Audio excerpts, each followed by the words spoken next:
नमस्कार. BMS first year यातील पदार्थ विज्ञान एवं आयुर्वेद इतिहास या विषयातील आज आपण दिशा निरूपणम या टॉपिकच्या नोट्स पाहणार आहोत. त्यामध्ये आपण त्याची उत्पत्ती, व्याख्या, लक्षण, प्रकार तसंच त्याचा दिशाचा चार्ट कोणत्या दिशा कुठल्या साईडला असतात त्याचा चार्ट आणि सोबतच आपण त्याचे विविध आचार्यांनुसार प्रकार आणि उपयोगिता या टॉपिकच्या नोट्स पाहणार आहोत. तसंच पदार्थ विज्ञान संबंधित इतर व्हिडिओसुद्धा आपल्या चॅनलवर अपलोडेड आहेत, ते सुद्धा तुम्ही अवश्य एकदा पाहून घ्या. तर दिशा निरूपणम त्याची उत्पत्ती 9 कारणद्रव्यांपैकी एक कारणद्रव्य म्हणजे दिशा आहे. त्यामध्ये अमूर्त स्वरूपाचे द्रव्य आहे. दिशाचे स्वातंत्र्य असे अस्तित्व आहे. परत्व अपरत्वाच्या नाण्याच्या हेतूला द्विक असं म्हणतात. कोणते ठिकाण आपल्याला जवळ आहे व कोणते दूर आहे याचे ज्ञान आपणास दिशेवरून येते, तर ही त्याची उत्पत्ती होती. त्यानंतर त्याची व्याख्या. ही प्राची पूर्व, ही अवाची दक्षिण, ही प्रतीची पश्चिम, ही उदीची उत्तर अशा व्यवहाराचे कारण स्वरूपी द्रव्याला दिशा असं म्हणतात. दिशा एक, नित्य व विभू म्हणजे सर्वव्यापी आहे. पर अपरचे नाण्यालाच दिशा असं म्हणतात. त्याचे पर्याय सांगितलेत द्विक, कुकुब, काष्टा, आशा, हरित हे अमरकोश ग्रंथानुसार दिशाचे पर्यायी आहेत. त्याचं लक्षण. हे इथे आहे ते तिथे आहे या प्रकारच्या व्यवहाराचे ज्ञान ज्या द्रव्याचे होते त्याला दिशा असं म्हणतात. ज्यामुळे पर अपर जवळ दूर याचे ज्ञान होते त्यालाच आपण दिशा असं म्हणतो. तर हे होतं दिशा निरूपणम संबंधित इंट्रोडक्टरी पार्ट. आता दिशाचे प्रकार.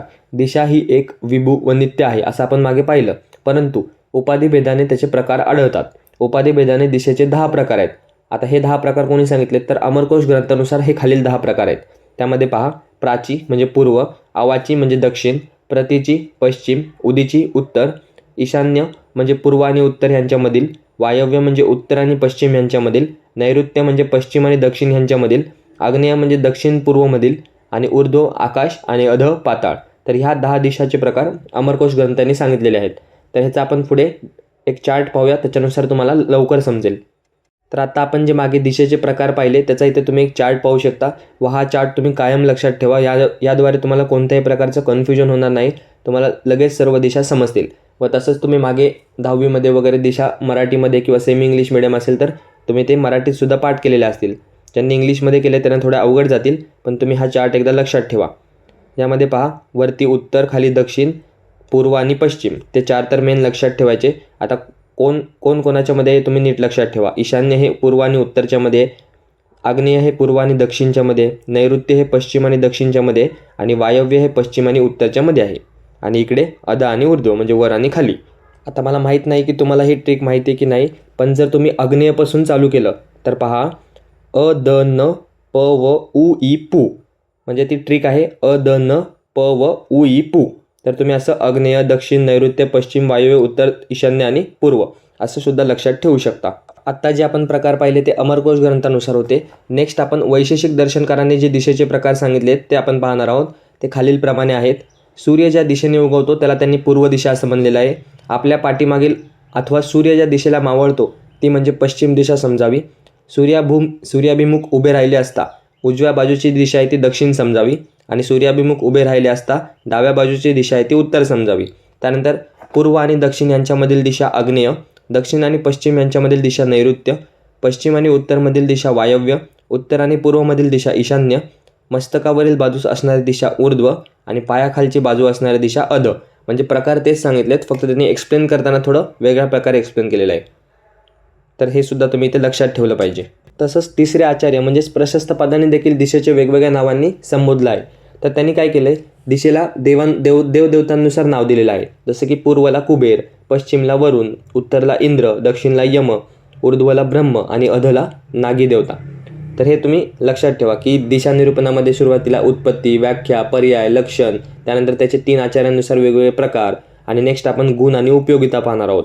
तर असं तुम्ही जर पॉईंट वाईज लक्षात ठेवलं तर तुमचा प्रत्येक क्वेश्चन लक्षात राहील व पेपरमध्ये तो तुम्हाला नीट प्रेझेंट करता सुद्धा येईल. नेक्स्ट पॉईंट आहे गुण. प्रशस्त पदाने दिशेचे 5 गुण सांगितलेले आहेत. त्यामध्ये संख्या. दिशा एक असल्याने उपाधिभेदाने अनेकत्व भासते. परिमाण. दिशा विभू असल्यामुळे महत् परिमाण आहे. पूर्तकत्व. इतर द्रव्यापासून दिशा गुणकर्मादी भेदाने वेगळी आहे. संयोग. एका ठिकाणाहून दुसऱ्या ठिकाणी जात असताना दुसऱ्या स्थळाशी संयोग होतो. आणि विभाग. दुसऱ्या ठिकाणी जात असताना पूर्वीच्या स्थळाशी विभाग होतो. तर हे दिशेचे 5 गुण सांगितलेले आहेत. संख्या, परिमाण, पूर्तकत्व, संयोग आणि विभाग. त्यानंतर दिशा निरूपणममधला लास्ट पॉईंट आहे त्याची उपयोगिता. आता पदार्थविज्ञानमध्ये कोणताही पॉईंट जेव्हा आपण पाहतो तेव्हा त्याची उपयोगिता खूप महत्त्वाची असते. तर दिशेचा काय उपयोग आहे, तर जन्मानंतर मुलाला पूर्व किंवा उत्तर दिशेला डोके करून झोपवावे. त्यानंतर वेदारंभाचे स्थान पूर्व किंवा उत्तर दिशेस असावे. वरनिताची शय्या पूर्व दिशेस असावी. नदी वाहण्याची श्रेष्ठ दिशा पश्चिम सांगितले आणि कनिष्ठ दिशा पूर्व. उत्तर दिशाभिमुख व दक्षिण दिशाभिमुख भोजन करू नये. शरीररचना व क्रियाशरीराच्या दृष्टीने दिशेला अधिक महत्त्व आहे. व्याधींचे योग्य निदान, चिकित्सा व शस्त्रकर्म करण्यासाठी दिशा उपयोगी आहे. दक्षिण दिशेकडून येणारा वायू हा श्रेष्ठ आहे. भेषजागार पूर्वाभिमुख असावे. स्वेदन उत्तराभिमुख असावे. नैऋत्य दिशेकडून येणारा वारा हा सुखकारक असतो. पश्चिम दिशेकडील हवा शीतल असते, जी मूर्छा, दाह, तृष्णा, विष इत्यादी विकारला नष्ट करते. आणि हिमालयात उत्पन्न होणाऱ्या वन औषधी उत्तम असतात.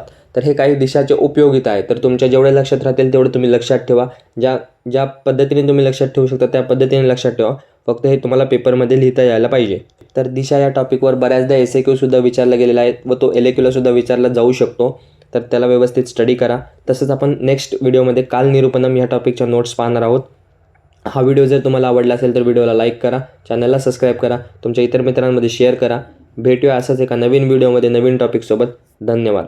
So guys, subscribe Ayurveda Essence for more such videos. You will get all handwritten notes here.